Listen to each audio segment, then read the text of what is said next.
y la atención. Bueno, nosotros ya habíamos visto lo que es dentro de los factores en el sistema vial y tránsito, el factor humano. Ahora nos corresponde precisamente revisar los factores materiales y hemos determinado que el primer factor material a revisar sea precisamente las vías terrestres conjuntamente. Recordando también elementos materiales, justamente los más importantes, podríamos tener un criterio de otros autores que podrían discrepar con esta clasificación, y valga la oportunidad para decir que tenemos dentro del elemento material las vías terrestres, los vehículos y, claro está, las señales de tránsito, ¿no? Eso estaremos revisando la próxima semana, y el día de mañana estaremos revisando lo que es el tema de los vehículos. De la misma manera como hoy podrán darse cuenta de las vías, no solamente nos vamos a basar en la información que ustedes tienen en el módulo, sino también vamos a referirnos un poquito en la Ley del Sistema Nacional de la Infraestructura de Transporte Terrestre para el Ecuador. Vamos a ver un pequeño mapa de la red vial estatal en el Ecuador, precisamente basado en esta clasificación. Indicar también que las vías terrestres, como ustedes pueden darse cuenta, están determinadas como un elemento que se acondiciona para que circulen vehículos, peatones, inclusive semovientes o animales, ¿no? Se considera en términos generales un camino, una carretera, una calle, una avenida, o como ustedes pueden darse cuenta, todo lugar en el que se pueda circular en un vehículo motorizado o no, o las personas podamos también circular dentro del ámbito público o privado también. Las clasificamos inicialmente en vías urbanas, vías rurales. Por supuesto, también se amplía la clasificación a las vías perimetrales, que no pueden considerarse inicialmente ni como carreteras ni tampoco como vías urbanas, y por supuesto las autopistas, que son una variante de las vías rurales que conectan ciudades principales, ¿no? Como ustedes pueden darse cuenta, eso vamos a aclarar un poquito. El tema de la clasificación urbana, tenemos que decir que esta se clasifica por tres factores importantes. Primero, por su estructura; segundo, por su afluencia vehicular; y tercero, pues, por el sentido de circulación. Dentro de la estructura de las vías, tenemos dos clasificaciones principales. Se van a clasificar, por supuesto, en calles y en avenidas, dentro de la zona urbana.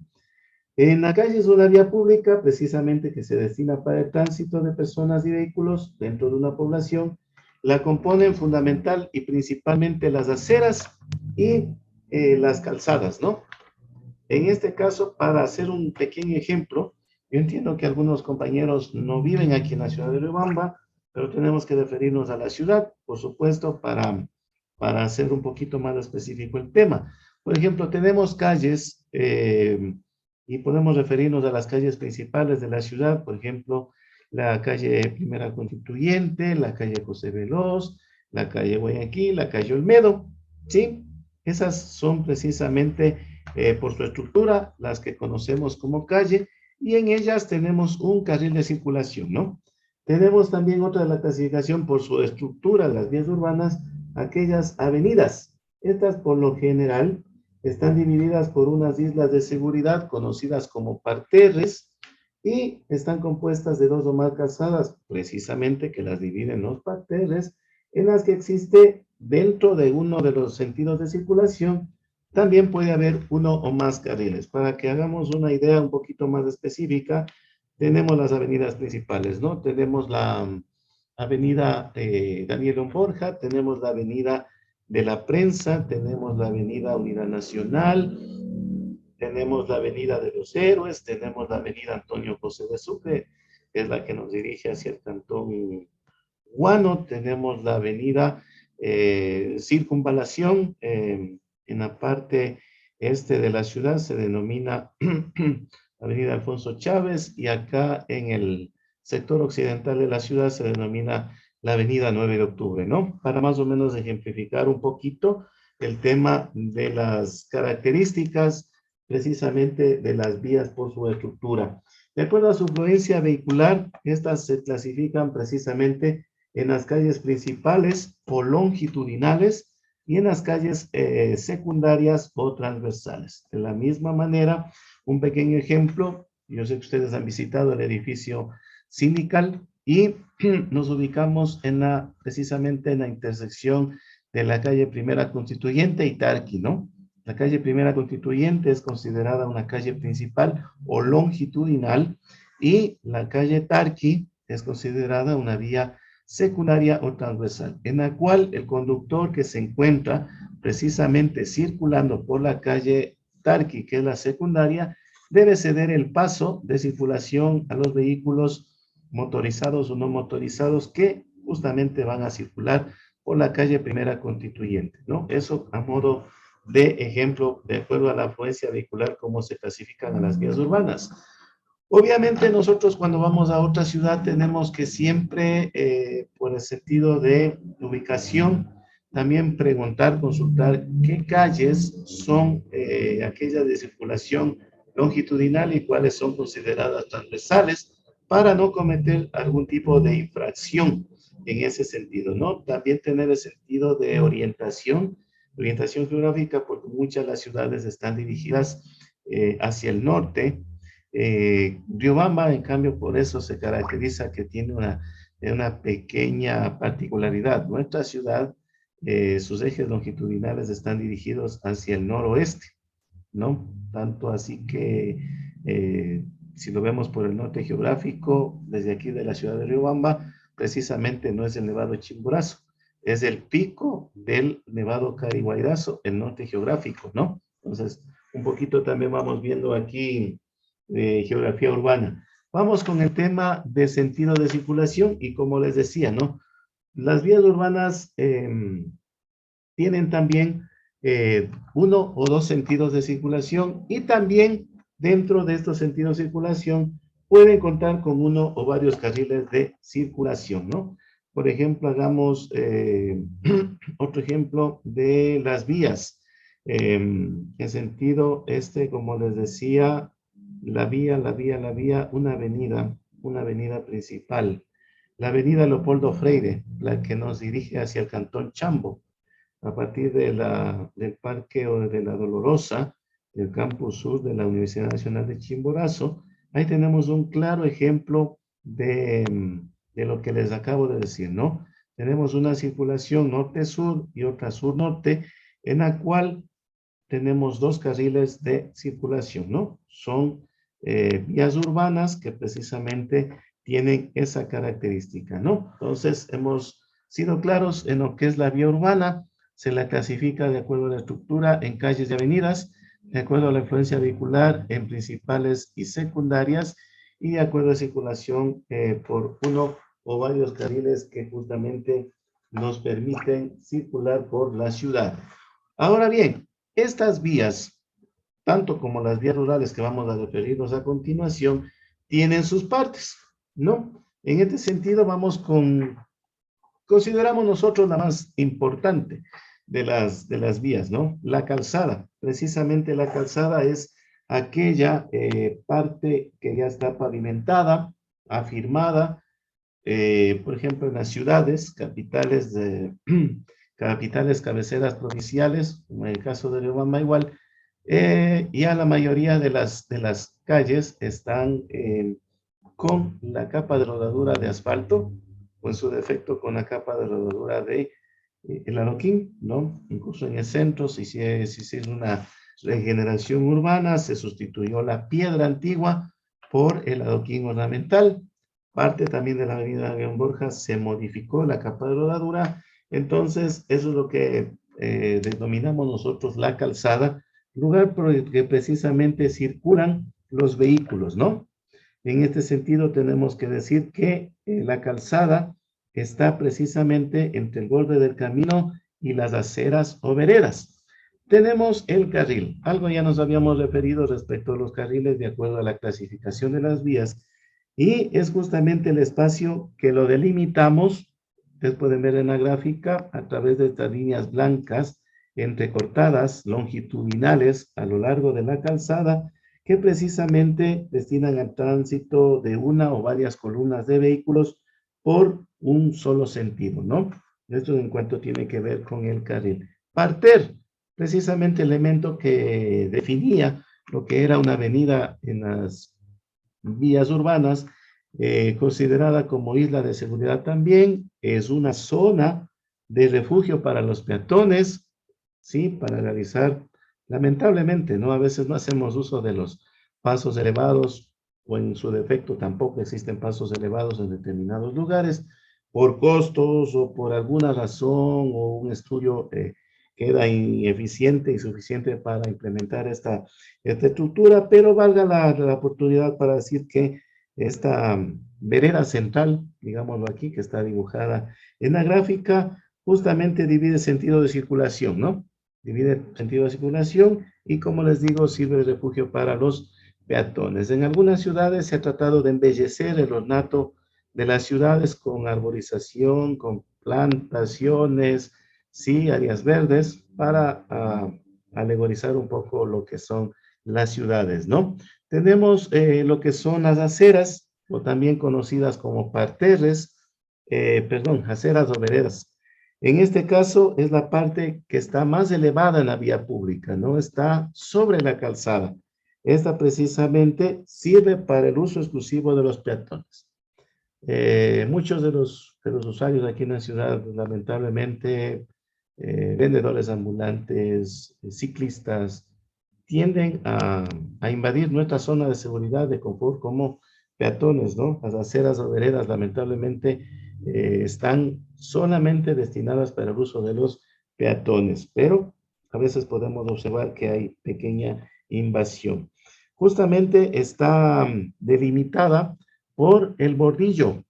El bordillo, o también el bordillo, se conoce como contén, precisamente porque es una delimitación entre lo que cuenta la acera con la calzada. Tenemos la intersección, y para el ejemplo de intersección tenemos que volver de nuevo al edificio sindical, ¿no?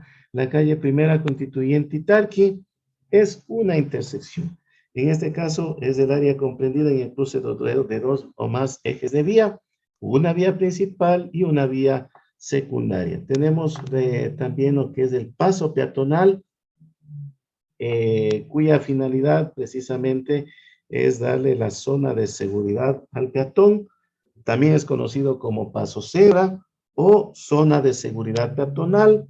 Es justamente el área de una vía pública que la marcamos precisa y específicamente sobre la calzada para el paso exclusivo de los peatones. Ustedes se habrán fijado también cuando encuentran el paso cebra sobre la calzada que delante de este hay una línea transversal de acuerdo a la calzada, color blanco también, porque esa es la normativa. No podemos encontrarnos con un paso peatonal verde, rojo, azul, turquesa, no sé, ¿no? Amarillo inclusive. Tiene que ser exclusivamente blanco. Y esta línea de parada está por normativa también pintada 1 metro antes de lo que es el paso peatonal como zona de precaución o de seguridad que limita la detención momentánea de los vehículos, ¿no? Le dice al conductor, hey, atento, aquí hay una zona de seguridad, detente, tienes que dejar una zona de seguridad para los peatones. Esto también se enseña en conducción práctica. Tenemos otra de las partes de la vía urbana que es conocido como Badén. Como ustedes pueden ver, nuestro país se caracteriza por algunas diferencias entre cada región y, por ejemplo, particularmente este tema de los badenes, nos encontramos en la zona costera, en la zona oriental, sobre todo en la zona oriental donde hay una cantidad de precipitación pluvial altísima, en la cual es necesario implementar una especie de canalón pequeño que precisamente recoge las aguas lluvias y la conducen hacia los sumideros o su defecto hacia los respectivos pozos de alcantarilla o alguna rejilla que se construyó precisamente para evitar la inundación de la calzada, ¿no? Este pequeño badecito personal y particularmente yo no lo he visto en nuestra ciudad. Tenemos también el contén o bordillo. Este delimita precisamente la acera con la calzada, lo separa, ¿no?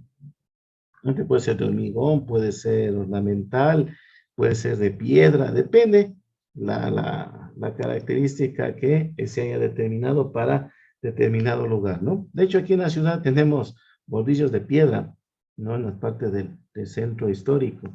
Tenemos en las zonas regeneradas bordillos prefabricados y de pronto en los domicilios donde nosotros vivimos precisamente aquellos bordillos elaborados con hormigón simple, ¿no? Tenemos que hablar también otra de las partes de la vía urbana, el portal, ¿no? El portal es prácticamente, en otras palabras, la puerta de acceso a la propiedad privada, sea a una vivienda, sea una institución pública, privada, alguna institución educativa, algún negocio particular, etcétera, ¿no? Ese es el portal que define precisamente lo que es privado, ante lo cual ningún usuario de las vías tiene acceso, y lo que ya se considera público a partir de la acera o vereda. Tenemos también otra de las partes, lamentablemente no hemos implementado en las ciudades, pese a que ha incrementado el parque automotor. Sí, hay vías que por su naturaleza a veces los conductores obviamente están limitados para, para determinadas velocidades, pero sin embargo hacen caso omiso y no hay zonas de seguridad para los peatones. Y otra, lo que nos habíamos fijado también en una sesión anterior, tal vez un poquito el desobligo, el desinterés, la falta de voluntad, tal vez perdemos tiempo los peatones cuando queremos cruzar un paso peatonal elevado. No, yo quisiera más bien pensar en algún momento que nuestras autoridades construyan, obviamente basados en estudios, pasos a desnivel subterráneos. Sería mucho más idóneo, tendría mucho más uso, obviamente con las respectivas seguridades, iluminación, comodidad, etcétera, ¿no? Tanto es así que en nuestra ciudad apenas contamos, si yo no me equivoco, con 4 pasos peatonales elevados. Uno en el ingreso a la Escuela Superior Politécnica de Chimborazo, otro en el ingreso a la Universidad Nacional de Chimborazo, que sí veo que nadie utiliza, otro en las inmediaciones de la terminal terrestre de Riobamba, y otro, ese está hasta deteriorándose, y otro, el último, que lo construyeron aquí en la ciudad, en el ingreso a la unidad educativa Capitán Edmundo Chiriboga, ¿no? Entonces vemos que es muy poco el uso y lamentablemente ese es un pequeño error que cometemos, ¿no? Otro de los elementos que tenemos para considerar aparte de la vía urbana es la ciclovía, ¿no? Bueno, yo sí he manifestado una pequeña parte de mí no está de acuerdo con la implementación del el modo que se hizo aquí en la ciudad de Riobamba, la ciclovía, ¿no? Porque su nombre mismo dice ciclo, es una independencia de este ciclo, no debe estar inserto dentro de la circulación vial, ¿no? Hay algunas partes que yo como ciclista tuviera demasiado reparo, demasiado temor para poder cruzar con la tranquilidad que se merece, ¿no? Es impensable que haya una ciclovía que esté paralelo al cruce de un redondel, por decirles, ¿no? Entre dos avenidas principales también. Bueno, pero así lo hicieron y así está. Lo bueno es que por lo menos algo corrigieron porque inicialmente estaba una ciclovía que nunca iba a funcionar en la calle José Veloz aquí en la ciudad de Riobamba, ¿no? Entonces, lo que se indica desde la parte técnica, viable, funcional para la ciclovía, es precisamente que ésta esté acondicionada para el uso exclusivo de las bicicletas. No tiene que estar tampoco interrumpiendo una zona de parqueadero, el garaje de algún usuario, eso es antitécnico. Y justamente tiene que tener la señalización horizontal y vertical respectiva, de un ancho justamente para la circulación cómoda de los usuarios, en este caso los ciclistas, ¿no? Como les decía, el tema de la clasificación de las vías, también teníamos la vía perimetral, esta se encuentra fuera del perímetro urbano. Tiene una pequeña característica, ¿no? O de hecho un pequeño defecto. No deberíamos tanto así, ¿no? Sirve para descongestionar el tráfico en las ciudades, por lo tanto está en las periferias y tampoco pueden ser consideradas estas vías perimetrales como carreteras, porque no conducen de un poblado a otro, están rodeando a las ciudades, ¿no? Inicialmente nuestra vía perimetral era la que conocemos como circunvalación, dado a la actualidad que vivimos en el cantón, la expansión de las concentraciones urbanas, un crecimiento poblacional sin planificación, hizo que ahora ya la vía circunvalación, por eso haya tomado hasta nombres, ya no es circunvalación en sí, y precisamente no tenemos más que un paso lateral que conecta la finalización de la avenida Antonio de Izarzaburu con la avenida Pedro Vicente Maldonado. Antonio de Izarzaburu es la que nos conduce hacia el control norte, la ciudad de Quito, y Pedro Vicente Maldonado, la que nos conduce a la ciudad de Guayaquil, Cuenca, etcétera. Y justamente es la única que tenemos como vía perimetral aquí en la ciudad, ¿no? La avenida Monseñor Leonidas Puraño, que inclusive ahora ya viene siendo sustituida por un paso, no diríamos clandestino, ¿no? Pero improvisado sí, que justamente está más afuera del perímetro urbano. Sería ideal que el municipio invierta en el mejoramiento de esta vía. No sé qué nombre le vayan a poner, pero conecta el sector este de Fapán y el control norte hacia el intercambiador que queda en la parroquia de Licán, ¿no? Entonces, no sé si ustedes han hecho uso de ese recorrido y justamente lo utilizan aquellas empresas de transporte de pasajeros interprovincial que no tienen su destino en la ruta hacia la ciudad de Riobamba, ¿no? Se me ocurre decir, un bus que cubra la ruta Ambato-Guayaquil, tiene que pasar por esa vía y para mí no está todavía en las condiciones adecuadas, ¿no? Deberíamos pensar seriamente en una gestión un poquito más responsable y respetuosa para todos los usuarios también. Bueno, pero por lo menos, para ejemplo, sí nos sirvió la avenida Monseñor Leonidas Puraño, ¿no? Lo que es la Coca-Cola, lo que es el subcentro Lizarzaburu, todo este sector, la Campana, todo eso recorre la avenida que les acabo de manifestar. Y también tenemos otras las clasificaciones de las vías terrestres, ¿no? Una vía rural que justamente se encuentra fuera de los límites urbanos, su nombre es exacto, ¿no? Lo que no es urbano es rural y viceversa, así de sencillo.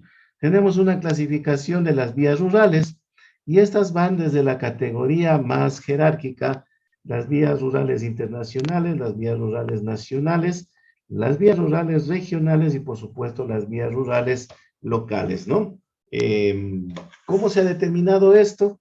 Precisamente en razón de un factor técnico denominado TPDA, tráfico promedio diario anual, que es un conteo de los vehículos que recorren en determinado tiempo por esa vía, en todas las horas, por supuesto, ¿no? Por eso es tráfico promedio diario, que se denomina al día, y anual. Sacamos un promedio y eso nos determina incluso de en qué categoría está esta vía, el ancho de la vía, cuántos carriles se justifica para la construcción de la misma, ¿no? Tenemos también que decir acá de la clasificación de las carreteras o vías rurales internacionales, que estas precisamente son aquellas, como su nombre lo indica, que comunican dos países fronterizos, ¿no? La Panamericana que une el puente de Rumichaca, sí, con la provincia de Tulcán, perdón, del Cachi, sí. Tenemos también al sur aquella que comunica Macará con Aguas Verdes, Guarenillas en el vecino país de Perú, ¿no? Tenemos también las carreteras nacionales que sirven para comunicar los puntos más importantes de un país y recorren grandes distancias dentro del mismo, ¿no? Hablando de la principal troncal, no con ello es la única, ustedes van a ver ya a continuación el mapa de la red vial estatal, podemos referirnos a la E35, la Panamericana Norte, ¿no? La que conecta prácticamente del Cachi al Macará.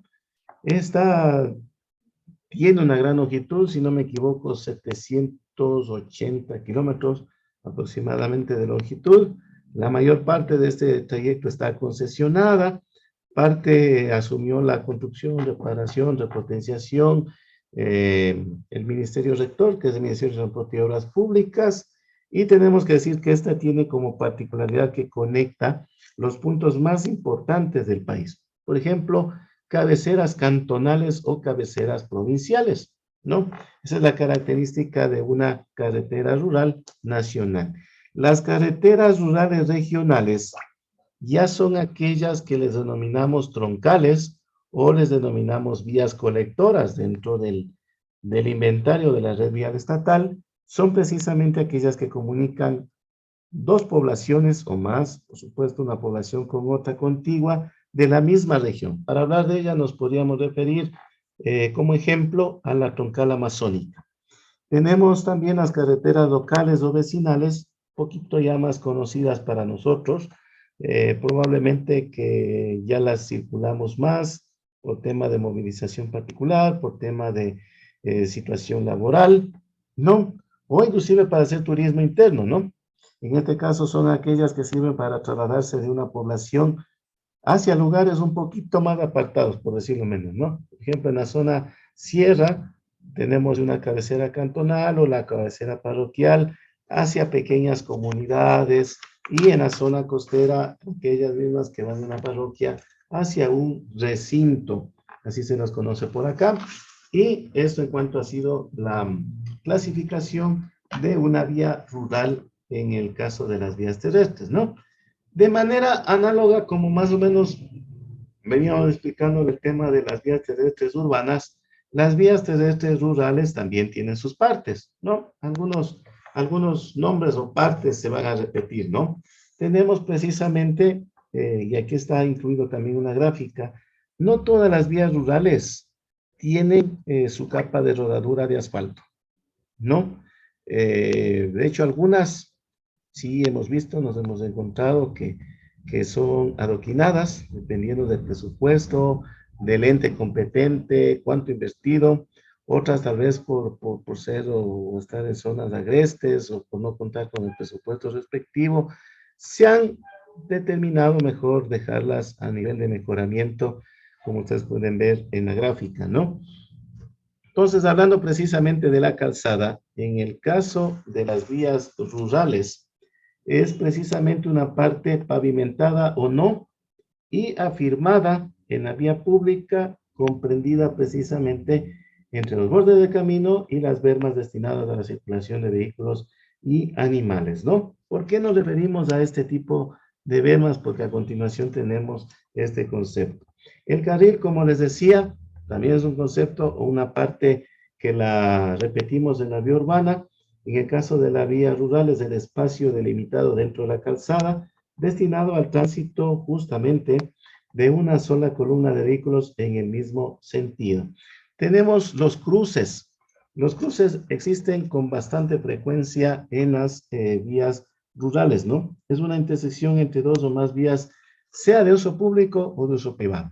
Digamos, puede ser un ingreso a una parroquia, a un cantón, a un recinto, paso lateral, un complejo industrial, tenemos un ingreso, como si ya les dije, para un paso lateral a un cantón, a una parroquia, un recinto, un centro turístico, sí, que están presentes precisamente en las vías rurales. Esos son los cruces. Tenemos las cuestas, ¿no? Las cuestas las percibimos nosotros como conductores, ¿no? Resulta que vamos por una trayectoria recta o por una trayectoria curva y a veces tenemos un mínimo, distanciamiento de visión en lo que tenemos por delante nuestro, ¿no? Entonces resulta que vamos en ascenso, se nos hace difícil ver lo que está al otro lado de la vía, que está acercándose, y también tenemos unas cuestas en el sentido de bajadas, pueden decirse también, ¿no? Entonces, si tenemos un ascenso, es una cuesta positiva. Si tenemos un descenso, es una cuesta negativa, ¿no? Eso para entenderlo un poquito mejor también. Tenemos lo que es la berma. La berma, bueno, se ha preguntado qué es la berma. Aquí está. Una berma o espaldón es lo que general y particularmente tenemos que fijarnos también cuando viajemos, se deja generalmente como un carril de descanso o para parada de emergencia de un vehículo, ¿no? Y esta berma a la vez también cubre a la cuneta y al andén en determinados casos, ¿no? Dependiendo del ancho de la vía. Y esta berma o espaldón también se denomina, es lo que queda libre como límite del carril que está justamente como les dije, ¿no? La línea blanca separa el límite de circulación. No sé si volvemos a esta gráfica anterior, ¿no? Divide precisamente la línea blanca, esta divide la circulación y esto es lo que conocemos precisamente como berma o espaldón. Sí, aquí precisamente está, ¿no?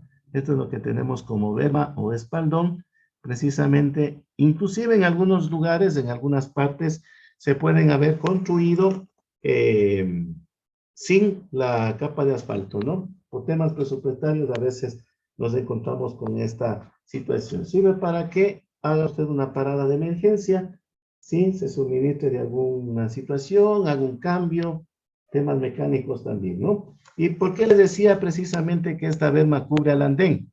Porque puede ser eh, ancho o puede ser angosto y este andén va a permitir que justamente circulen por ahí tanto bicicletas como peatones, que desde mi punto de vista no es tan seguro porque muchos de los conductores desconocen esta naturaleza de las vías, ¿no? Y creen que todo lo que está asfaltado o todo lo que está a la vía es disponible para ellos y por eso hemos escuchado muchas las ocasiones atropellamientos de peatones, ¿no? Por eso viene mi reparo en ese sentido, ¿no?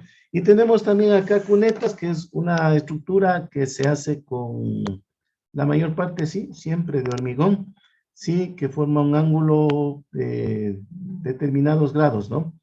Una especie de sección triangular acá, que justamente cumple la función de recolectar las aguas lluvia, que como les dije, en el caso de las vías urbanas, impide que se inunde la calzada, lo lleva por la parte de abajo hacia las alcantarillas cruzan toda la vía y qué sé yo, acá tenemos una quebrada, tenemos un riachuelo, alimenta a esas aguas, ¿no? Entonces, esto nos sirve precisamente para recolectar las aguas lluvias. Tenemos también otra parte muy importante, muy fundamental cuando nosotros estamos conduciendo y tenemos o percibimos un cambio de dirección. A ello le conocemos como curva.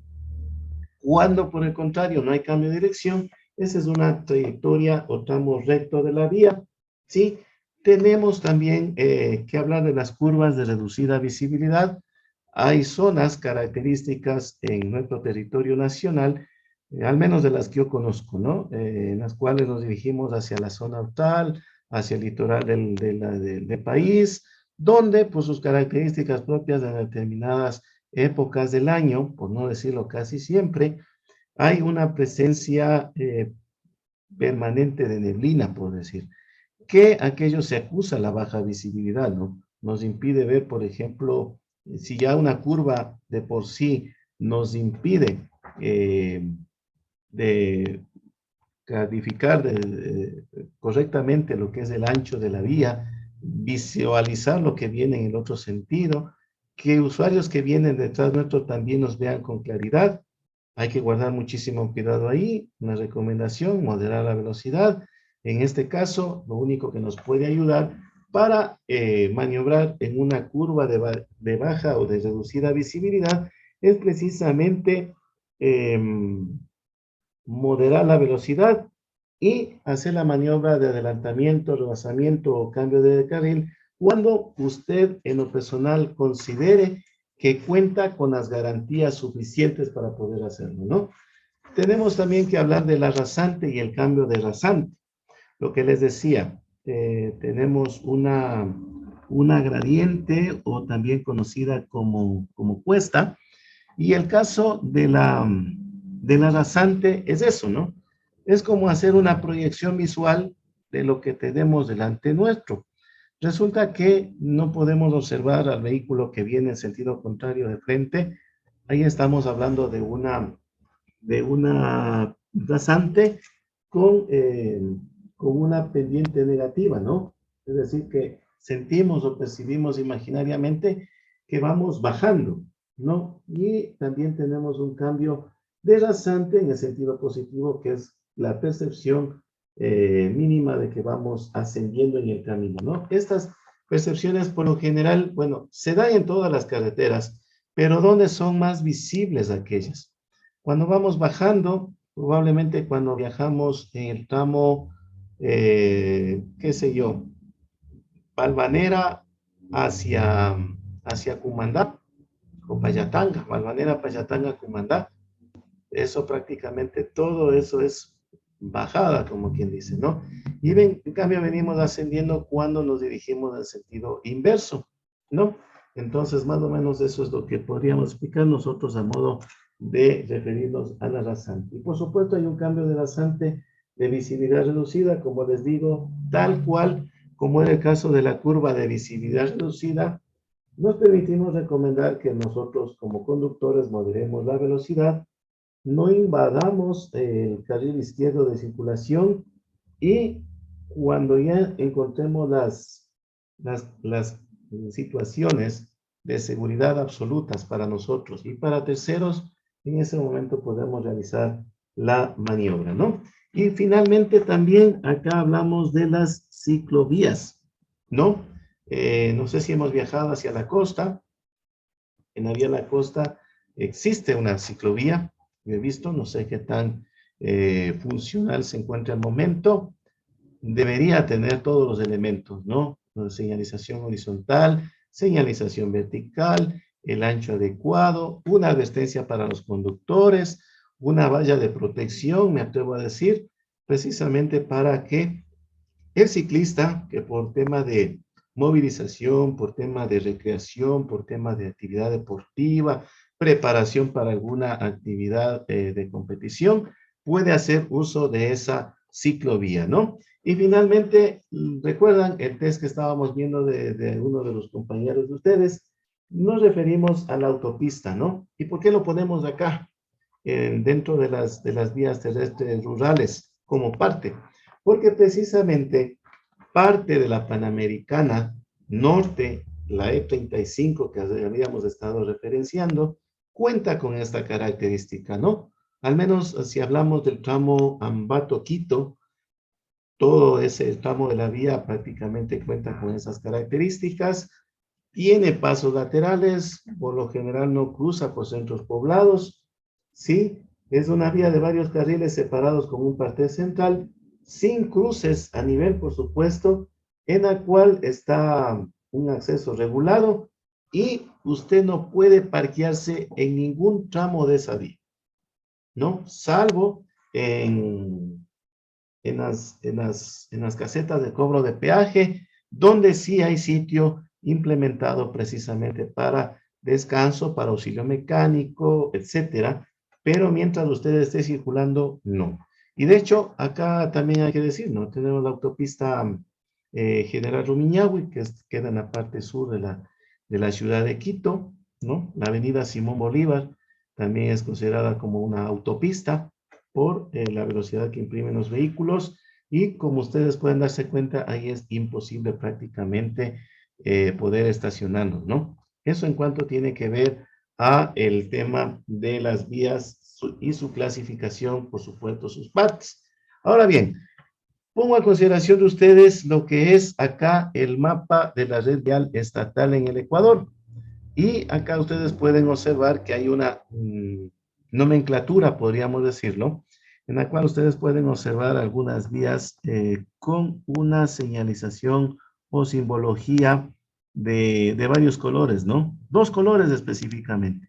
Azul, sí, que son consideradas las vías principales, y las de color verde, que son aquellas troncales regionales, que unen probablemente dos poblaciones dentro de una misma provincia, o probablemente dos provincias, vías transversales que justamente cumplen con la función de ser colectoras, ¿no? Llevan a los pasajeros, llevan carga a través de estas vías que ayudan a alimentar porque probablemente acá ya no tenemos un sitio para trazo de las vías longitudinales, que son aquellas marcadas con el color azul. De hecho, ustedes tienen acá la simbología, ¿no? El color rojo es la ciudad, eh, la población, tenemos una vía arterial de color azul y tenemos la vía colectora, como les decía, color verde, ¿no? De acuerdo al inventario con el cual contamos para el territorio nacional ecuatoriano, tenemos que hablar, y bueno, ya nos vamos a referir un poquito lo que les decía, ¿no? Hay clases de vías, hay clases de camino, y tenemos, por ejemplo, que hablar de la clase 1 o aquellos caminos primarios. Nosotros en el Ecuador tenemos precisamente 5.609 kilómetros.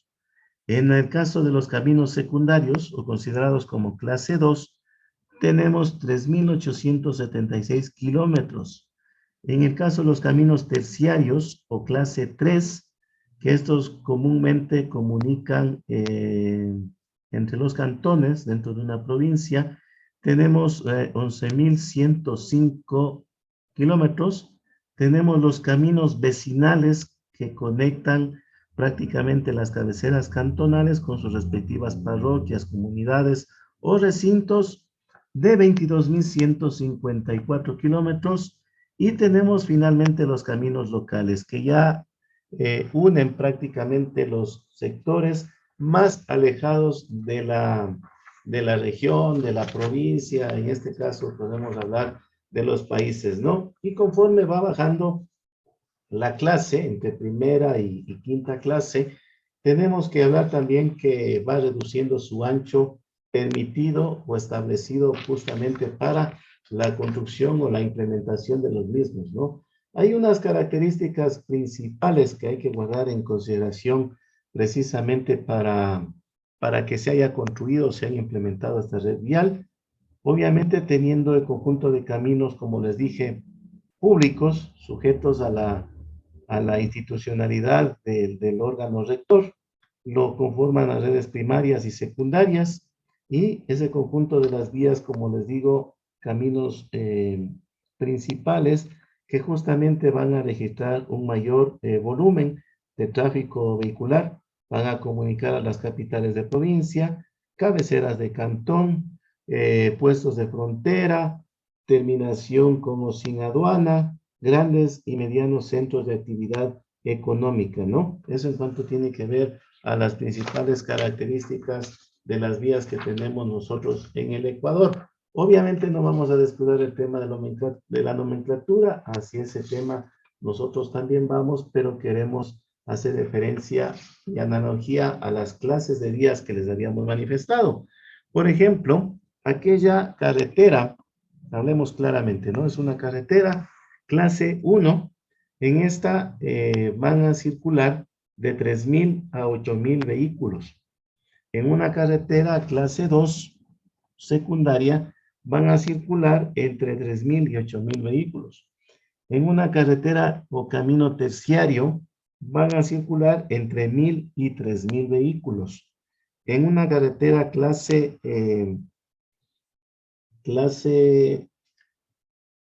3, entre 300 y 1.000 vehículos. En una carretera clase 4 van a circular entre 100 y 300 vehículos. En una carretera clase 5 va a haber por debajo de los 100 vehículos. Entonces están consideradas también la cantidad de vehículos que aproximadamente se consideran para la circulación, parámetros en los cuales los técnicos encargados de la construcción o la recategorización, que se encargan justamente de la justificación, revisan, y de acuerdo a ello también ven si conviene o no conviene una repotenciación de la vía, de acuerdo a la longitud, de acuerdo a los poblados que comunica, si es de pronto de estrategia nacional. Antes me parece que se daba bastante cuidado o bastante atención, sobre todo a los caminos fronterizos o aquellos que estaban en la zona litigio con el vecino país de Perú, ¿no? Entonces ahora más bien hemos sufrido el efecto rebote Estas vías son precisamente las que al momento están totalmente descuidadas, no se dice nada. Ustedes escuchan a cada momento en las noticias precisamente que estas están totalmente descuidadas, ¿no?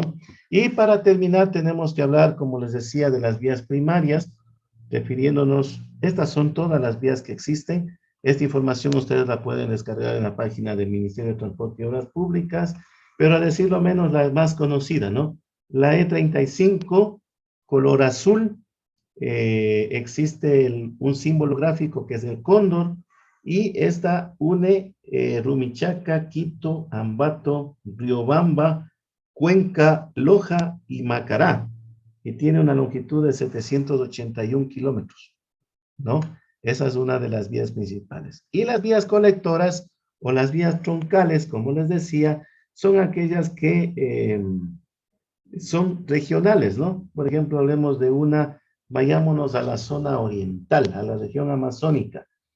Una vía colectora de este sector, por ejemplo, tenemos, digamos acá, bueno, no lo encontramos. Vamos por el sector de la costa, vamos por el litoral.